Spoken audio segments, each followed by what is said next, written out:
Miss হবে না আপনার পছন্দের টিভি শো। দেখুন জি5 অ্যাপে একদম ফ্রি। রোজ রোজ এই এক ব্যাপার নিয়ে আমার আলোচনা করতে ভালো লাগছে না। তুমি ওর সঙ্গে আলাপ করিয়ে দাও। আমি তোমাকে আগেও বলেছি তোমার এই মেয়ের মনে মনে খুবই ইন্টারেস্ট ওই ছেলেটার ব্যাপারে, শুধু মুখে লজ্জা দেখাচ্ছে। আমার ইন্টারেস্টের ব্যাপারে আপনি কি করে জানলেন? মুখ দেখে, মেয়েদের মুখ দেখলেই বোঝা যায় যে তারা কি চায় আর কি চায় না। আমার না হেভি খিদে পেয়েছে, আর কতক্ষণ ওয়েট করতে হবে? খেলি তো। কোথায় খেলাম? আমি তো টেস্টও করিনি। ভেঙে যাওয়ার ভয় তো একটাও ছুঁয়েও দেখিনি।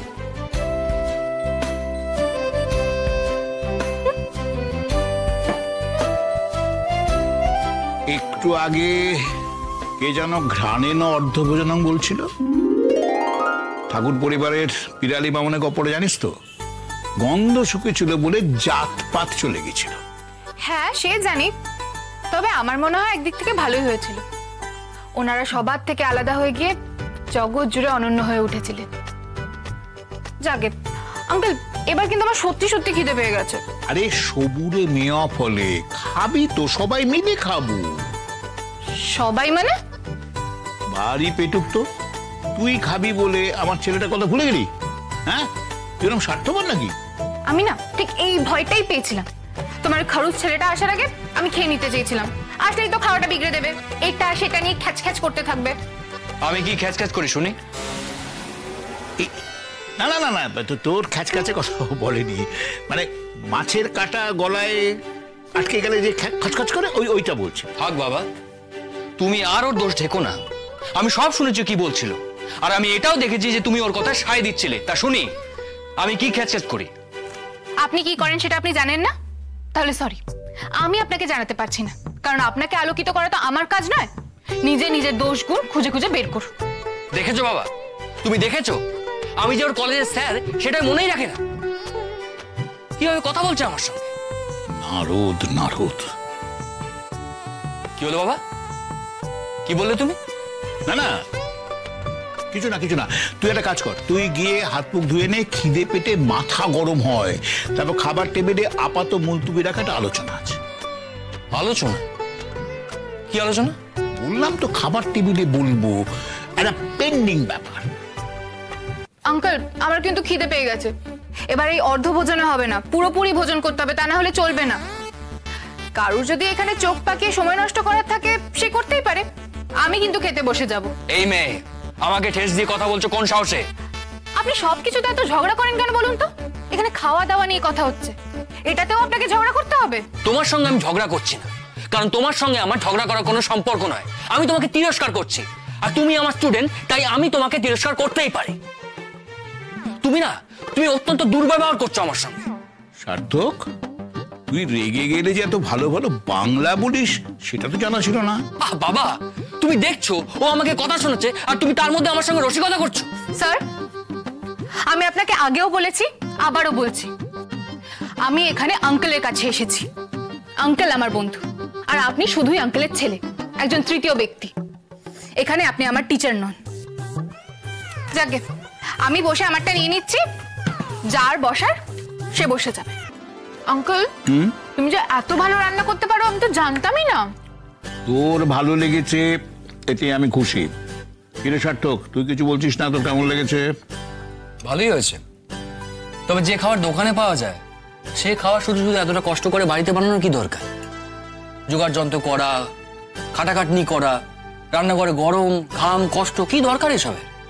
আরে বাবা, কষ্ট করলেই তো কেষ্ট মেলে। এই যে তোরা তৃপ্তি করে খাচ্ছিস, এটাই তোমার পুরস্কার। হ্যাঁ, আর তাছাড়া শুধু শুধু তো নয়, নিজেদের লোকেদের রান্না বান্না করে খাওয়ানোর না আনন্দটাই আলাদা। যত সব অর্থহীন সেন্টিমেন্ট। চিরকাল এই অর্থহীন সেন্টিমেন্ট দোয়াই দিয়ে না মেয়েদের রান্নাঘরে আটকে রাখা হয়েছে। সে হয়তো ঠিক, কিন্তু কেউ যদি স্বেচ্ছায় রান্না করে, ভালোবেসে রান্না করে, তাহলে সেক্ষেত্রে সেন্টিমেন্টের দোহাই দিয়েছে কথাটা বলা যায় না। আচ্ছা স্যার, আপনার রেস্টুরেন্টের খাবার হয়তো খেতে চমৎকার, কিন্তু নিজের লোকের করা এই রান্নাগুলোর থেকে না সবসময় এক ধাপ পিছিয়ে থাকবে। কেন জানেন? পিছিয়ে থাকবে কেন? খুব সহজ কারণ, কারণ এগুলো সব ভালোবাসা দিয়ে তৈরি। ভালোবাসার মশলাটা না আপনার ওই রেস্টুরেন্টের খাবারে থাকেই না। আঙ্কেল যখন এগুলো রান্না করেছিলেন এটাই ভেবে করেছিলেন আপনার কিরকম ভালো লাগে, আমার কিরকম ভালো লাগতে পারে এইসব মিশিয়ে এই খাবারের স্বাদ না অভূতপূর্ব হয়ে গেছে। থাক, অনেক জ্ঞান দিয়েছো। আমি কলেজের লেকচার দিই আর তুমি এখানে লেকচার দিয়ে সব শোধ করে দিচ্ছ। আচ্ছা স্রোত, তোমার সব ব্যাপারে একটা করে বক্তব্য থাকবে, তাই না? সব ব্যাপারে কথা জানি না, কিন্তু এই ব্যাপারে অবশ্যই আছে। আবার মুখে আমি একটা গুরুত্বপূর্ণ বিষয় নিয়ে আলোচনা করব ঠিক করেছিলাম, সেটা বলি শুনি।